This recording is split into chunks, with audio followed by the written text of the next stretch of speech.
If you're a college senior, graduation is an exciting time. You're at the finish line. All that hard work is about to pay off with a diploma and a bright, shiny new future. Time to celebrate. So, what happens when the celebrations are over? Things can get a little less shiny. For many graduates, the reality of life after school is more complicated than they expected. In the best case, you'll easily adjust to whatever life sends your way. Worst case, you could be facing what might be your first bout of clinical depression or anxiety. And actually, it's not surprising. Depression and anxiety are often triggered by stressors. A stressor is any external event, good or bad, that causes stress. If you're susceptible to depression or anxiety, even a small stressor can trigger them. And graduation is always accompanied by some big stressors. And they're not always what you would think. Most people assume that a graduate who lands a good job is going to have smooth sailing ahead. But even if, and that's a big if, you snag that perfect job, there are plenty of other stressors that you're dealing with. Here they are, in no particular order, along with suggestions for what might help to alleviate their impact. Big changes. Change is good.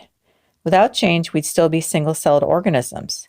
But it also can be scary, especially for people who aren't naturally adaptable. Adjusting to a major life change like graduation takes time, even if you've been eager for the change and have a reasonably well-paying job that relieves you of financial strain. Not only is your living and employment situation changing, but your whole identity is changing for the first time in your entire life. Goodbye, student. Hello, 9-to-5 worker. Adjusting to this shift may be the hardest thing you've ever done.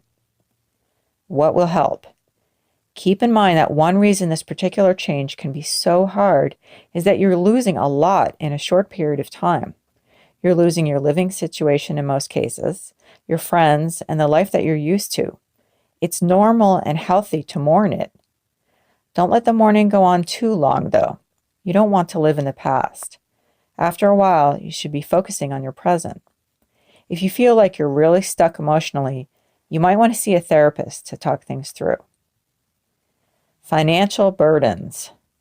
Many college graduates are being told by their families, either gently or in no uncertain terms, that they're financially on their own now.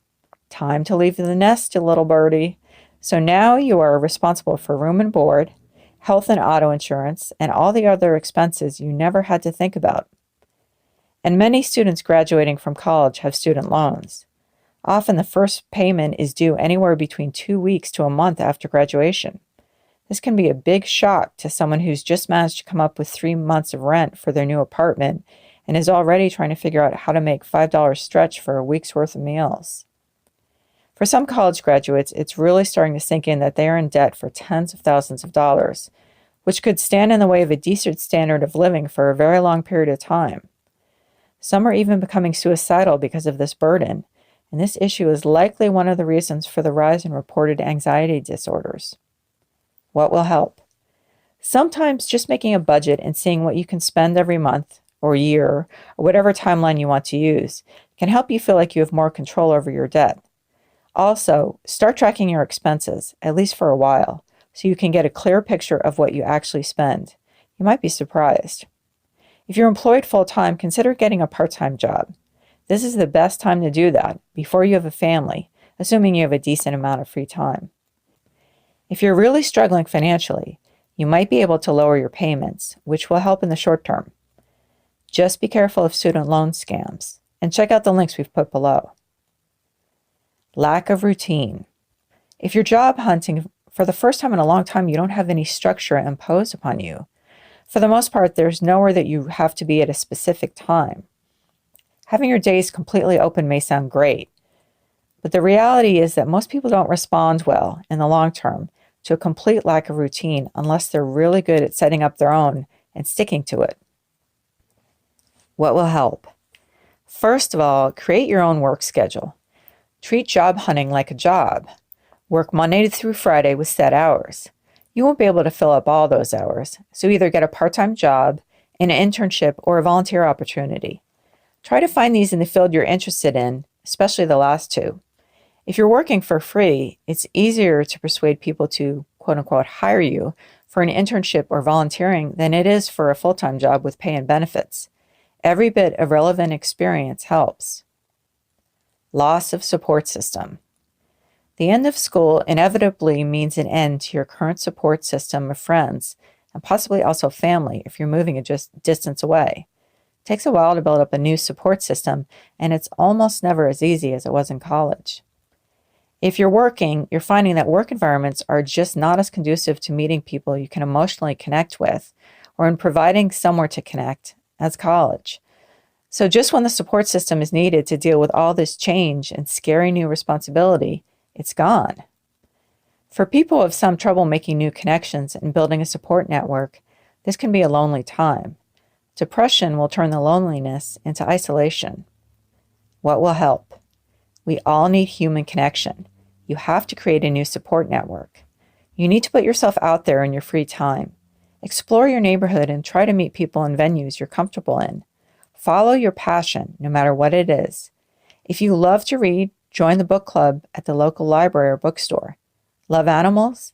Volunteer at the local animal shelter. New responsibilities. When you're in college, a lot of decisions, both big ones and the day-to-day ones, are taken off your hands. Once you graduate and are in charge of your own life, it's all up to you. Sure, it's liberating to make all your own decisions, but it can also be scary.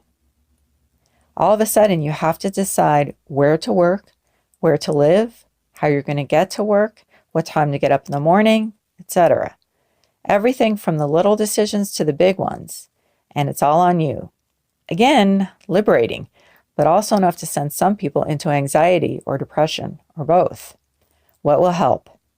Again, you might want to talk to a therapist. You can get some coping strategies if you're really struggling and seeing a big impact on your mental health. Regressing. You might be moving back home, which, let's face it, can really feel like a big step backward. And finding a new normal with your parents is stressful. In many families, this situation can work if the ground rules are agreed upon up front and boundaries are established. What will help? Don't feel like this means you're a failure.